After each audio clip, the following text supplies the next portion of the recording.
এখন বিকেলবেলা সূর্যাস্ত যাচ্ছে আর সেই সঙ্গে আপনাদের সকলকে স্বাগত জানাচ্ছি আমার এই লাভ অ্যান্ড লাইফ চ্যানেলে। আশা করি সবাই খুব ভালো আছেন। আমি রোজি, সবাইকে স্বাগত আবারও আমার এই নতুন ব্লগটিতে। বাড়িতে যা কিছু সবজি আছে সব ঝেড়ে ঝুড়ে রান্না করার পালা এখন, কারণ যাওয়ার প্ল্যান আছে অন্য কোথাও। শীতের ছুটি চলছে, বাড়ি ছেড়ে ছুড়ে এখন সফর দেব অন্য কোথাওর উদ্দেশ্যে। তো ছিল কয়েকটা কাঁচা কলা, তো এখন রান্না করে খেতে তো ইচ্ছে করছিল না। তো ভাবছি কি করা যায়। ভাবতে ভাবতে প্ল্যান চলে এলো যে কাঁচা কলার পকোড়া তৈরি করি। তো এই যে এখন করতে বসেছি কাঁচা কলার পকোড়া। কাঁচা লঙ্কা, পেঁয়াজ, আদা এবং রসুনটাকে আগে পেস্ট করে নেব, তারপরে কিছু মশলা দিয়ে একে ভালো করে মাখিয়ে নেব। এখন শীতকাল চলছে, এমনিতেই শীতকালীন সবজির সমাহার, তার মধ্যে ও আবার এই কলাগুলো নিয়ে এসেছিলো, তার মধ্যে অনেকগুলো খেয়েওছি, আর এই কটা আর খেতে ইচ্ছে করছিল না, তো তারই উদ্ধার করছি।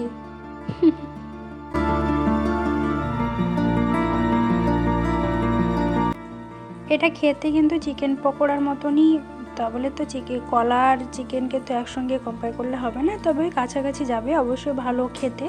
বিকেলবেলার চায়ের আড্ডা হোক বা সন্ধেবেলায় চায়ের আড্ডা হোক, ভালো জমে যাবে আর কি। তো সেটারই এখন ব্যবস্থা করছি। ও গেছে অফিস, এসে দুজনে মিলে একটু চা দিয়ে ব্যাস একটু আড্ডা হবে।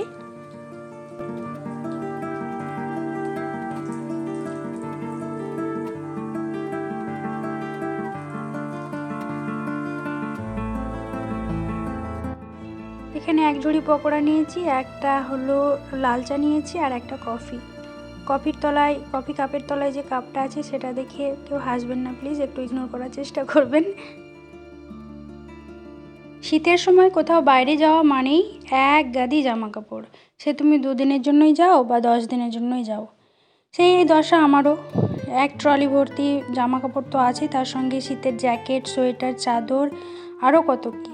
তবে মনে হয় না যে আমার একটা ব্যাগে হবে, আরও একটা ব্যাগ এক্সট্রা তো নিতেই হবে, তার সঙ্গে খাবার দাবার, মানে নিয়ে যাওয়ার জন্য খাবার দাবার, এটা ওটা হাড্ডা বাড্ডা তো আছেই। তো এখন সন্ধেবেলায় বসেছি প্যাকিং করতে। প্যাকিং হয়ে গেলে আবারও বেরোবো একটু শপিংয়ের উদ্দেশ্যে।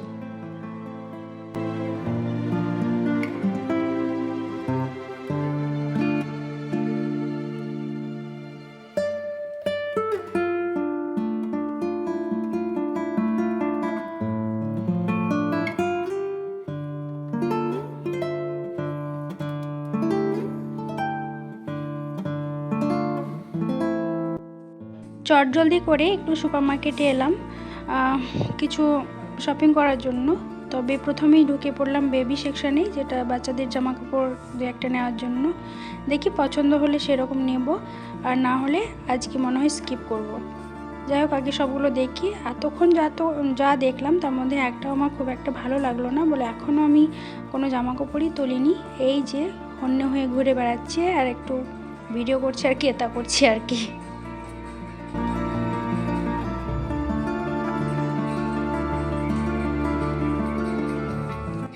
নারীরা যখন একবার হেসেলে ঢুকে যায়, তখন সে যাই করুক না কেন, যে প্রফেশনালি থাকুক না কেন, এই কিছু কিছু জিনিসের প্রতি একটু দুর্বলতা থাকবে। তো আমি এদিকে চলে এসেছি, বুঝতেই পারছেন, আর বোঝানোর কোনো দরকার নেই নিশ্চয়ই। এখন যে ভিডিওটি আপনারা দেখছেন সেটা পরের দিন সকালবেলায়, আর সকাল এখন বাজছে ওই 6টা মতো। হ্যাঁ, তো 6টা বেজে গেছে, আর স্টেশনে আমরা কলকাতা স্টেশনে ট্রেন ধরে এখন জানালার সামনে দিয়ে, জানালার ফাঁক দিয়ে আমরা দেখছি সর্ষে গাছ, সবুজায়ন, কত কিছু। এই দেখতে দেখতে আমরা পৌঁছে গেলাম বহরমপুর স্টেশনে, যেটা আমার আজকের ডেস্টিনেশন। এখান থেকে আমরা প্রথমেই চলে যাচ্ছি আমার বোনের বাড়ি। বোনের নাম হলো ডেজি, আবারও বলে দিলাম। আর এখানে পৌঁছেই আমাদেরকে খেতে দিয়ে দিয়েছি মাংস, কড়াইশুঁটির কচুরি, গাজরের বরফি আর ছোলার ডালের তরকারি। এই দিয়ে আমাদের এখন প্রথম আপ্যায়নের খাবার।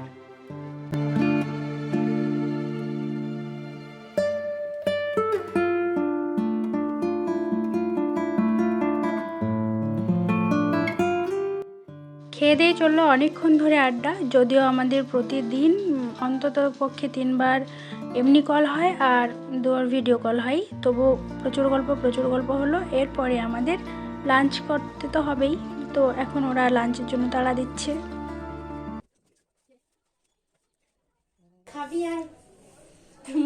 এই আমাদের জন্য খাবার নিয়ে নিজেই খেতে শুরু করেছে, দেখো কি কি তরকারি তো বল। আজকে কিন্তু থালা ধোয়ার ভয়ে আমি এখানে কাগজের প্লেট মানে থার্মোকলের প্লেটে খাওয়া দাওয়া হবে। খুব বাগিবাজি, কারণ আমার ঠান্ডা লেগেছে তাই। আচ্ছা খুব ভালো। পাপড় ভাজা রান্না করতে হয়নি, ভেজেছি। মাছ ভাজা, এখানে চাটনি, এখানে শাকের তরকারি ডাল দিয়ে, আর এখানে মাটন। ওয়াও, ভাজা খেতে লাগ।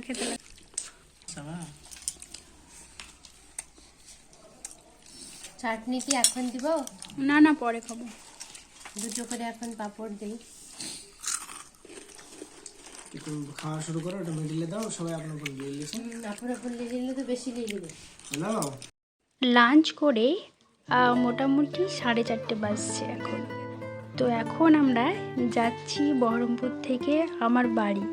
তো এখানে মিডিলে একবার হোল্ড করেছিলাম, এদেরকেও দেখা করা হলো, যদিও এরা কালকে যাবে, আগামীকাল।